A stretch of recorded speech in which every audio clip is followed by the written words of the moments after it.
नमस्कार, मैं हूं बलविंदर शर्मा। करनाल की पहचान में आपका स्वागत है। लाइव तस्वीरें हैं करनाल के बीजेपी कार्यालय की, जहां पर आज कोविड-19 को जो हेल्प डेस्क है, 2 हेल्पलाइन नंबर जारी किए गए हैं ताकि लोगों को किसी तरह की कोई दिक्कत ना आए। और कोई किसी तरह की इंक्वायरी करना चाहता है कोविड-19 को लेकर, उसके लेकर 2 हेल्पलाइन नंबर जारी किए गए हैं। वहाँ पर 24 घंटे इस तरह की सेवाएँ दी जाएंगी। जो यहाँ पर प्रदेश महामंत्री है वेदपाल जी, हम उनसे जानना चाहेंगे वो क्या कहना चाहते हैं। जिलाध्यक्ष यहाँ पर बैठे हैं, उनसे जानना चाहेंगे वो क्या कहना चाहते हैं और लोगों को क्या मैसेज देना चाहते हैं। मेरे साथ तस्वीरों में बने रहिएगा।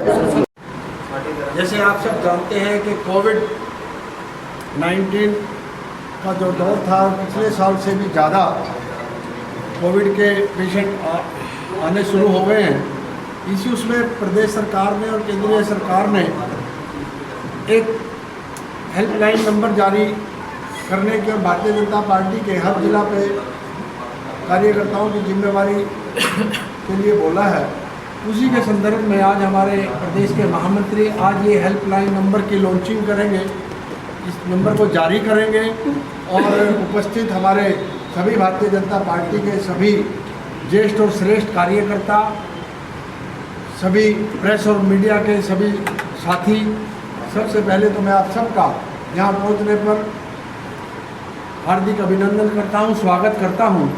और आज की इस जो हमारे हेल्पलाइन नंबर हैं उनकी लॉन्चिंग के लिए प्रेस से रूबरू होने के लिए मैं माननीय हमारे प्रदेश महामंत्री आदरणीय श्री वेदपाल जी से निवेदन करूंगा कि वो हमारा मार्गदर्शन करें। आदरणीय वेदपाल जी। सभी पत्रकार बंधुओं का नमस्कार, प्रणाम। जैसा कि हम सबको 300, 400 और 500 तक कोरोना के पॉजिटिव की संख्या आ रही है, जो एक बहुत ही खतरनाक स्थिति पर जा रहा है।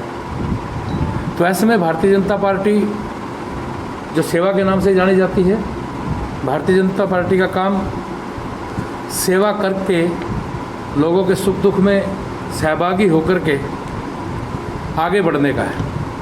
क्योंकि अगर समाज स्वस्थ रहेगा, सुखी रहेगा, तभी देश का विकास होगा। इसलिए भारतीय जनता पार्टी ने कल हमारे पूरा दिन अलग अलग वर्गों की वीसी थी, अलग अलग वर्गों से बात की और माननीय प्रदेश अध्यक्ष श्रीमान ओम प्रकाश जी धनखड़ की एक परसों वर्चुअल संवाद केंद्रीय नेताओं के साथ था, जिसको माननीय राष्ट्रीय अध्यक्ष जगत प्रकाश जी नड्डा ने जिसको लिया। और उसके बाद हरियाणा में हमने एक अलग अलग व्यवस्थाएं की हैं जो मैं आप सबको बताने जा रहा हूँ। हमारी पहली व्यवस्था एक हेल्पलाइन नंबर इशू करने की है। वो जो हेल्पलाइन नंबर है वो यहाँ भी लगा हुआ है और मैं भी आपको बोल देता हूँ। करनाल के जो हेल्पलाइन नंबर हैं 89508 43310 और दूसरा है 89506 और 53310। यहाँ पर ये हेल्प डेस्क लगा है। यहाँ पर भारतीय जनता पार्टी के कार्यकर्ता सुबह 8 बजे से लेकर के 10 बजे तक इस हेल्पलाइन नंबर में रहेंगे। ऐसे ही एक हेल्पलाइन नंबर हमने प्रदेश में पंचकुला कार्यालय में स्थित किया है, जो जितने भी हमारे 22 जिला हैं उनकी जो भी रिक्वायरमेंट है, उनको जो भी जानकारी लेनी, वो सभी जानकारी वहाँ से प्राप्त करेंगे। इस हेल्पलाइन नंबर में आमतौर पे पूछताछ के काउंटर की तरह है, जिसके अंदर कितने कोविड पेशेंट को अगर किसी को आवश्यकता हो तो उसको कहाँ जाना चाहिए, कितने बेड खाली हैं, ऑक्सीजन कहाँ से मिलेगी, या कोविड में प्रयोग होने वाली दवाई कहाँ से मिलेगी, और आसपास के ज़िलों में अगर कहीं पर बेड की कोई समस्या यहाँ है तो वहाँ पर कहाँ पर आसानी से एडमिशन हो जाता है, ताकि कोरोना के जो पेशेंट हैं, जो मरीज़ आए हैं, उनको अच्छे से सुविधा मिल सके। एक तरह से एक सहायता का काम हमारी ये हेल्पलाइन नंबर करेगी। इसके अतिरिक्त हमने हर विधानसभा में भी एक टीम बनाई है, जिसमें 6 लोगों की टीम होगी। उसमें गाड़ी का प्रबंध होगा, उनके नाम भी सभी होगी, गाड़ी होगा। ज़रूरत पड़ने पर अगर किसी को राशन पहुंचाना हो या किसी के घर में सभी लोग कोरोना पॉजिटिव हो, उनकी देखरेख करना, उनको राशन पहुंचाना, उनको ज़रूरत के चीज़ की सहयोग करना, पानी की व्यवस्था करना, इस प्रकार की व्यवस्थाओं के लिए पूरे हरियाणा में विधानसभा स्तर पर हमने ये व्यवस्था की है। इसके अतिरिक्त हमारा जो युवा मोर्चा है वो 25 तारीख के बाद पूरे हरियाणा में प्लाज्मा और रक्त डोनेशन के कैंप लगाएगा और वो प्लाज्मा डोनेट करेगा, रक्तदान करेगा बड़ी बड़ी संख्या में, ताकि आने वाले समय में जो इसके खतरे हैं उसको देखते हुए वहाँ पर रक्त और प्लाज्मा की कोई किसी प्रकार की समस्या ना आए। इसके साथ ही हमारे 300 के लगभग गेहूं के खरीद के केंद्र हैं, परचेज सेंटर हैं, उन सभी पर किसान मोर्चा, जिसकी VC आज शाम को 5 बजे है, वो सभी इन परचेज सेंटर पर मास्क बांटेगा और वहाँ पर सैनिटाइजर वितरित करने का काम करेगा। इस प्रकार भारतीय जनता पार्टी ने इस दूसरे दौर में एक पूरी व्यवस्था को खड़ा करने का प्रयत्न किया है, ताकि हम आम व्यक्ति की मदद कर सकें, उसकी सहायता कर सकें। जब लोग पैनिक होते हैं तो वो बहुत बार उनके मन में कहीं ख्याल आते हैं, कहाँ जाएं, कैसे जाएं। तो इस प्रकार की सारी व्यवस्थाओं को लेकर के ये हेल्प डेस्क हमने शुरू किया है, जिसका आज करनाल में लॉन्चिंग हो रही है। तो आप सभी का इसमें स्वागत है, अभिनंदन है। हमारा ये फ़ोन है जिसमें व्हाट्सएप भी है और ये स्मार्टफोन है। इससे यहाँ पर जो बैठेंगे उसकी सूची बाद में जिलाध्यक्ष जी आपको दे देंगे, वो सभी यहाँ पर उपस्थित रहेंगे और इन नंबरों पर कोई भी अपनी समस्या, कोरोना से संबंधित कोई पूछताछ या कोई जानकारी अगर किसी को चाहिए तो वो तमाम जानकारी यहाँ से मिलेंगी। चीफ मेडिकल ऑफिसर से यहाँ की टीम पूरी तरह से कोऑर्डिनेट रखेगी और उससे समन्वय रखते हुए एक सहायता का काम भारतीय जनता पार्टी करने जा रही है। धन्यवाद। भैरव कैसे जो वो भी डेसिमेटाइल इंजेक्शन है, उसकी बड़ी कालेबाजी चली पूरे देश में। कल करनाल में भी हालत थी कि 50,000 को इंजेक्शन नहीं मिल रहा था। देखिए, माननीय स्वास्थ्य मंत्री ने कहा है, अनिल विज जी ने, कि भी किसी भी प्रकार के रेमडेसिविर की जो दवाई है उस पर कोई समस्या आने वाली नहीं है। कई जगह कुछ घटनाएं हुई हैं, उन पर प्रशासन कार्रवाई कर रहा है, लेकिन इसकी कोई समस्या आने वाली नहीं है। वो जितना हमें चाहिए उतना सरकार के पास उपलब्ध है। नहीं, जैसे सरकारी अस्पतालों में तो लगे, प्राइवेट में नहीं है। प्राइवेट वैसे भी जो ये रेमडेसिविर दवाई है ये डॉक्टर की देखरेख में ही लगवानी चाहिए, इसलिए जो प्राइवेट हॉस्पिटलों में है नहीं वो दवा, वो व्यवस्था अनिल विज जी ने कहा है कि इसकी किसी प्रकार की कमी नहीं आने दी जाएगी। जो कोविड के नियम है जिसके तहत इसको सप्लाई करना है वो सारा प्रदेश सरकार दे रही है। और पहले भी बार बार हर चीज़ की व्यवस्था, जैसे जैसे लॉकडाउन बढ़ा वो व्यवस्था की है, तो उसमें किसी प्रकार की किसी को समस्या आने वाली नहीं है। जिसको आवश्यकता होगी उसकी दवाई देने का पूरा सरकार प्रयास करेगी। क्या हरियाणा में दोबारा लॉकडाउन लग सकता है?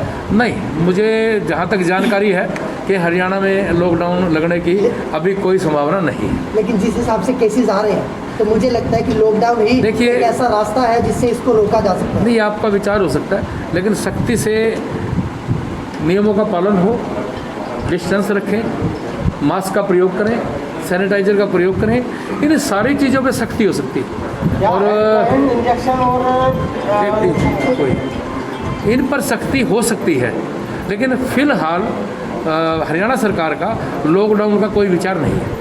क्या इंजेक्शन और ऑक्सीजन सिलेंडर के लिए आपकी हेल्पलाइन मदद करेगी? बिल्कुल, ऑक्सीजन के लिए कहाँ पर उपलब्ध है, कहाँ पर नहीं है, कहाँ से मिलेगी, इस प्रकार की जो ये हेल्पलाइन नंबर है सबकी बात। सर, एक मैसेज वायरल हो रहा है सोशल मीडिया पर कि किसानों को उठाने के लिए ऐसा कुछ किया जा रहा है। कितनी सच्चाई है और कितना झूठ है? देखिए, मुझे नहीं लगता कि इस प्रकार की कोई बात है। जहाँ तक बात है कोरोना की, ये आंकड़े आप सबके सामने हैं, और जब आप सबके सामने जो आंकड़े हैं तो उसमें कुछ कहने वाली बात नहीं है। और ये हमने सेवा के कार्य शुरू किए, इसमें प्रशासन, सरकार अपना काम करेगी, लेकिन भारतीय जनता पार्टी सेवा के माध्यम से लोगों को जागरूक करना चाहती है। और ये सारे क्रम हमने अभी पीछे आपने देखा होगा कि अस्पतालों में जाकर के वैक्सीनेशन कराई। मैंने भी अपने गांव में एक कैंप लगवाया, गांव-गांव में जाकर के कैंप लगाए, वैक्सीनेशन के लिए लोगों को जागरूक किया, तो वो काम भी भारतीय जनता पार्टी ने किया। तो हम सब ये सेवा के कार्य यहाँ पर करने जा रहे हैं। सर, जरूरत के सामानों की अभी से ब्लैकिंग स्टार्ट हो गई है? नहीं, क्योंकि तो सरकारी हॉस्पिटलों में और जो सूचीबद्ध चिकित्सालय हैं उन सब में इसकी व्यवस्था है, तो इसमें कोई ब्लैकमेल का सामान वगैरह लोगों ने पहले, मुझे लगता है कि इस प्रकार की अफवाह में नहीं आना चाहिए। कोई लॉकडाउन की कोई संभावना अभी नहीं है। सर, वैक्सीनेशन लगवाते हुए लोग काफ़ी डर रहे हैं, उनको क्या मैसेज देना? नहीं, मुझे लगता है परिस्थितियाँ पूरी तरह से बदल चुकी है। शुरू में इस प्रकार के कुछ लोगों ने राजनीति के चलते कुछ द्वेष फैलाए थे, और इस महामारी में भी ये दुखदायी बात है कि उन्होंने इस प्रकार की बात कही, लेकिन अब तो लाइन लगी हुई है, लोग ज़्यादा से ज़्यादा और जल्दी से जल्दी वैक्सीनेशन कराना चाहते हैं। अब कोई किसी प्रकार का भ्रम नहीं है। अब 1 अप्रैल से तो मेरे ख्याल 18 साल से कम ज़्यादा वाला, हाँ, वो केंद्र फैसला लेगा क्या नहीं सर, क्या कहना चाहते हैं जो हेल्पलाइन नंबर जारी किए गए हैं उसको लेकर? आज हमारे प्रदेश महामंत्री श्री वेदपाल एडवोकेट जी ने करनाल के लिए जो कोविड के लिए हेल्पलाइन नंबर जारी किया है वो आप सबके साथ हमने साझा किया है और हमारी टीम हमेशा इस नंबर पर उपलब्ध रहेगी और किसी को भी करनाल में कोविड से संबंधित, राशन से संबंधित या किसी एडमिशन से संबंधित कोई भी यदि दिक्कत आती है उसके लिए हमारी टीम हमेशा तत्पर रहेगी। सुबह 8 बजे तक से लेकर और रात 10 बजे तक ये हेल्पलाइन नंबर चालू रहेगा और जिसको भी कोई दिक्कत है कभी भी कांटेक्ट करके उसकी समस्या का समाधान किया जाए। कितने लोगों की टीम सर अवेलेबल रहेगी? ये 4-4 घंटे की ड्यूटी में हमारी 4 शिफ्ट है। हमारे उसमें सभी कार्यकर्ता, महिला मोर्चा भी की भी इसमें जिम्मेवारी है और दूसरों युवा मोर्चा की भी है, किसान मोर्चा की भी है और मेन बॉडी के जो कार्यकर्ता हैं सभी उसमें पूरी जिम्मेदारी के साथ कार्य करते हैं। स्वास्थ्य विभाग से टाइप किया गया है इसको लेकर कि आपको भी जानकारी प्राप्त होगी तभी आप आगे दे पाओगे?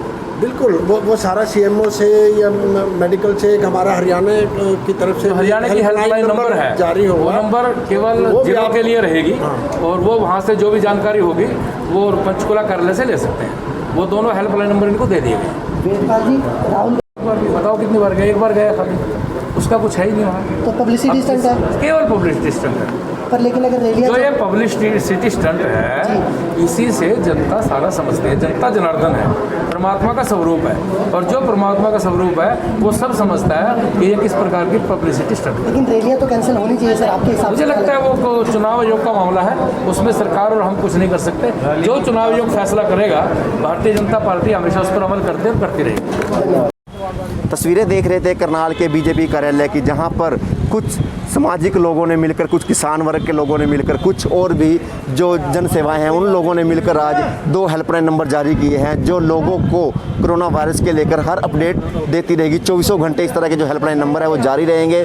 कम से कम 4 घंटे की ड्यूटी है जो 2 लोगों की रहने वाली है। इस तरह से जो 6 डिवाइड किए गए हैं, 24 घंटे को लेकर 6 घंटे बाद ड्यूटी, 4 घंटे बाद ड्यूटी चेंज की जाएगी और 6 शिफ्टों में इस ड्यूटी को डिवाइड किया गया है। वहीं पे एक्टिव रहेंगे कहीं ना कहीं जो कोविड-19 को लेकर किसी तरह की भी समस्या रहने वाली है वो यहाँ से हेल्पलाइन नंबर द्वारा लोगों को जानकारी दी जाएगी, जागरूक भी किया जाएगा ताकि उन पे किसी तरह का कोई दिक्कत ना हो। जो लोग डरे हुए हैं उनको भी इसके लिए जागरूक किया जाएगा। तस्वीरें थी करनाल की, पल पल के अपडेट देते रहेंगे। खबर को लाइक और शेयर करना ना भूलें। धन्यवाद।